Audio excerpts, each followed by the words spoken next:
16 दिसंबर 2024 का लगभग 5 बज के कुछ मिनट का वक्त रहा होगा। उत्तर प्रदेश के आगरा का एक इलाका लगता है टेढ़ी बगिया। टेढ़ी बगिया का एक क्षेत्र लगता है इस्लाम नगर। दरअसल एक दुकान के अंदर एक अनियंत्रित टेम्पो घुस जाता है। इसके बाद 9 साल की एक छोटी बच्ची होती है जिसके एक हाथ में चोट लग जाती है।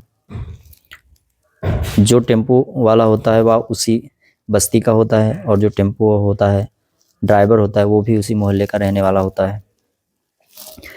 जिसकी दुकान के अंदर टेम्पो घुसा था और जिसकी बेटी को चोट लगी थी और जो घुसी थी, और इसी बात को देखते हुए उन दोनों में एक कहानी सुनी हो जाती है, जिसकी वजह से जो व्यक्ति पीड़ित व्यक्ति होता है वह पुलिस को सूचना पहुंचाता है और कहता है कि पुलिस साहब हमारी मदद कीजिए। सूचना देता है और कहता है कि साहब मेरी मदद कीजिए, ये लोग रोज़ रोज़ मुझे परेशान करते हैं। पुलिस आती है और सारे मामलों का जांच पड़ताल करती है और दोनों पक्षों को बुलाकर दोनों को समझौता कराती है और कहती भविष्य में झगड़ा मत करना। इसी बात पर होती है। 2 दिन बीते ही नहीं थे, यानी कि 18 दिसंबर 2024 सुबह लगभग 8 बज के कुछ मिनट का आसपास का वक्त रहा होगा। दोनों तरफ से पक्षों में पथराव शुरू हो जाते हैं और पथराव के बाद जो पीड़ित व्यक्ति होता है वह अपने बड़े बेटे के साथ जो बाहर रहता है उसको बुलाकर अपने स्थानीय पुलिस के पास, नेताओं के पास, स्थानीय लोगों के पास जाता है और अपनी परेशानी को बताता है और कहता है मेरी मदद कीजिए, मुझे लोग परेशान कर रहे हैं, मेरा एक छोटा सा घर है, उस छोटे से घर पर सब कब्जा करना चाहते हैं। जब कोई सुन नहीं रहा था तब उस घर पर उस जगह को छोड़ने को उसने मन बना लिया और कहीं और जाकर बसने की मन में ठान लिया। लेकिन 5 कत्ल हो जाता है। इसकी गूंज पूरी इंडिया में फैल जाती है और एक तरफ सब नए साल की खुशी मना रहे होते हैं, दूसरी तरफ मीडिया में एक न्यूज़ फैल गई कि एक ही परिवार के 5 सदस्यों का कत्ल हो जाता है।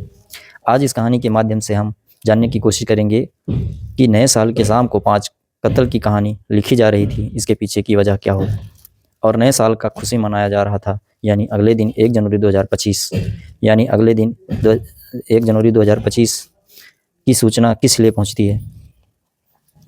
गुड मॉर्निंग दोस्तों, हेलो, आप लोग कैसे हैं। हमारी यूट्यूब चैनल पे आप लोग अगर नए हैं तो हमारे यूट्यूब चैनल को सब्सक्राइब, लाइक, शेयर जरूर करिए।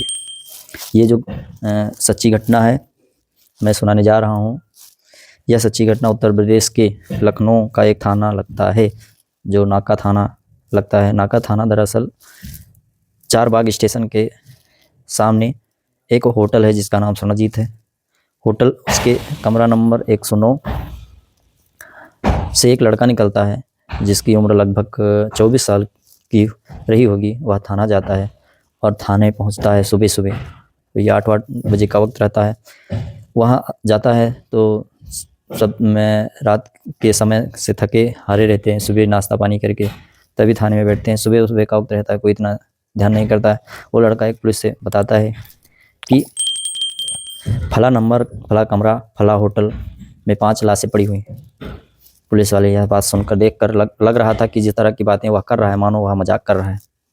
फिर पुलिस पूछती है कि यह क्या तुम कहना चाहते हो।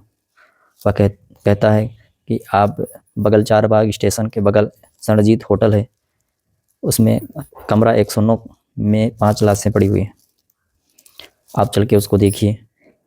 तो सब लोग अचंभित हो जाते हैं और देखने के लिए चलते हैं जांच पड़ताल के लिए। 1 जनवरी 2025 की सुबह लगभग 8:30 का आसपास का वक्त रहा होगा।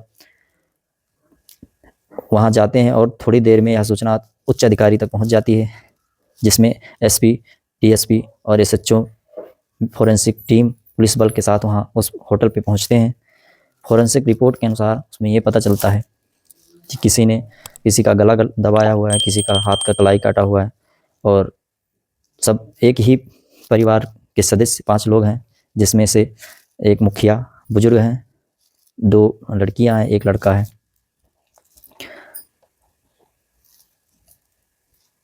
जो ये परिवार है उत्तर प्रदेश आगरा का एक इलाका है। थाना यमुनानगर, ट्रांस यमुनानगर थाना क्षेत्र का इलाका लगता है टेढ़ी बगिया। वहीं का मोहल्ला है इस्लाम नगर बस्ती में रहने वाले, जिसका नाम मुखिया है, जिसका नाम मोहम्मद बदरुद्दीन, जिनकी उम्र 50 साल लगभग। उनकी पत्नी आसमा है जिनकी उम्र 46 साल है। उनके बड़े बेटा का नाम अरशद है, का लगभग होता है। बड़ी बेटी का नाम आलिशा होता है, वो 19 साल की होती है। और एक इनकी बहन होती है रहमान, जो उससे छोटी होती है, उसका नाम 19 साल होती है। सबसे छोटी बहन का नाम अच्छा होगी है, जो 16 साल की होती है।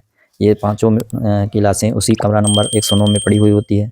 ये सब जांच पड़ताल को करते हुए पुलिस उच्च अधिकारी इस जांच पड़ताल को आगे बढ़ाते हैं और इसको जांच में संज्ञान में लेके आगे बढ़ाते हैं।